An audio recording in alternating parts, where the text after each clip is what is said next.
On behalf of Carefree Insurance Services, I'd like to welcome you to the A, B, C's, and D's of Medicare. If you're curious about the basics of Medicare, you've come to the right place. Over the course of the next 30 minutes, we'll learn about the different parts of Medicare, who is eligible for Medicare, how to enroll into Original Medicare, the difference between Original Medicare, Medigap, also known as Medicare Supplements, and Medicare Advantage plans. We will also review the basic cost structure of the various Medicare options. This module is divided into 3 parts. In Part 1, you will be introduced to Medicare and learn about Original Medicare. The information provided in this module is from Medicare.gov and the current Medicare NU publication. The most successful agents have read Medicare NU and are very familiar with how to use it as a valuable tool. Click here for a digital copy, pick one up at your local Social Security office, visit Medicare.gov, or call 1-800-MEDICARE to request one in the mail.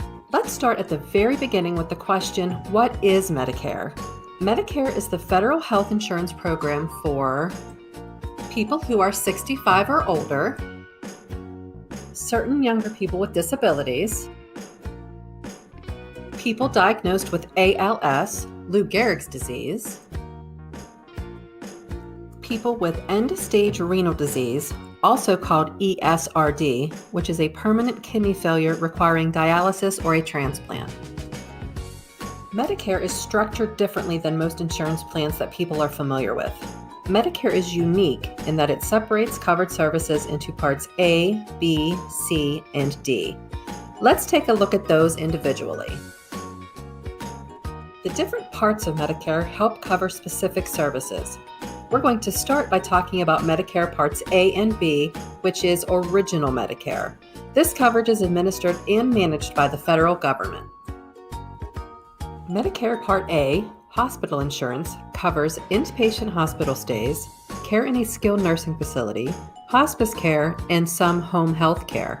An easy way to remember what is covered by Medicare Part A is to remember the phrase, "I see happy horses."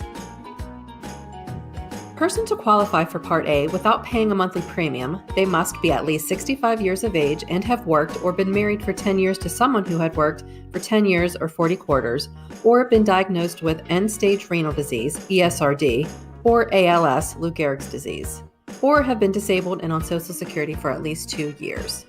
Anyone receiving Social Security benefits is automatically enrolled into Part A and will receive their Medicare card 3 months before their 65th birthday. Every beneficiary who is aging into Medicare at age 65 has an initial election period that lasts 7 months. This period includes the 3 months before their 65th birthday, their birthday month, and the 3 months after their birthday month. In most cases, people who are eligible but delay enrollment will have to pay a late enrollment penalty when they do enroll. Anyone not automatically enrolled must enroll by applying with Social Security in one of these ways: online, over the phone, or in person at their local Social Security office. Medicare Part B, medical insurance, covers certain services from doctors and other healthcare providers, outpatient and home health care, durable medical equipment, and many preventive services. An easy way to remember what is covered by Medicare Part B is to remember the phrase, "Don't open hay-barn doors, please." Everyone who is eligible for Medicare Part A is also eligible for Part B. However, enrolling into Part B is a choice. Some beneficiaries who still have insurance through their employer or a spouse elect not to enroll into Part B. This is called creditable coverage and is allowable. It is important to note that if a beneficiary chooses not to enroll into Part B coverage when they become eligible and do not have other coverage, this results in a late enrollment penalty. This penalty will be applied when they enroll. Now let's talk about the typical beneficiary costs for Medicare Parts A and B. Some people don't have to pay for Part A. However, if a beneficiary is not eligible for premium-free Part A, they may be able to buy Part A and pay monthly premiums, which will vary depending on how many quarters they've worked. There is also a deductible that is event-based. Beneficiaries will pay a substantial deductible for most inpatient hospital stays. In most cases, if a beneficiary chooses to buy Part A, they must also have Part B and pay monthly premiums for both. The current monthly Part B premium and deductible are shown here. In addition to the monthly premiums and deductibles, a beneficiary generally must also pay coinsurance, a portion of the cost, usually 20%, for each service covered by Original Medicare. When a beneficiary signs up for Part A and/or Part B during the first 3 months of their initial enrollment period, in most cases the coverage starts the first day of their birthday month.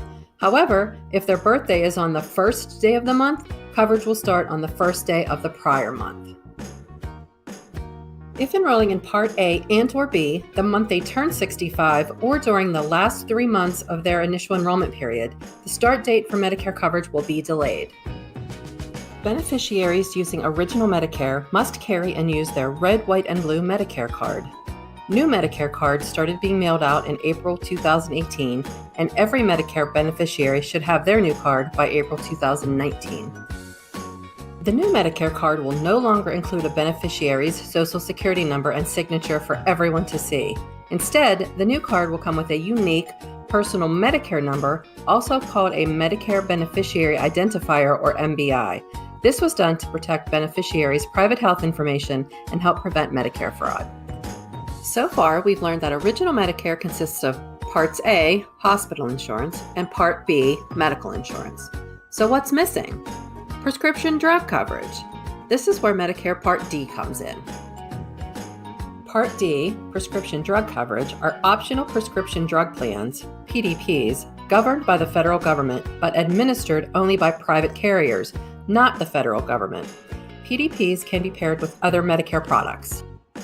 To learn about Medicare Part D and more, take a break and then go to Part 2 of the A, B, C's, and D's of Medicare.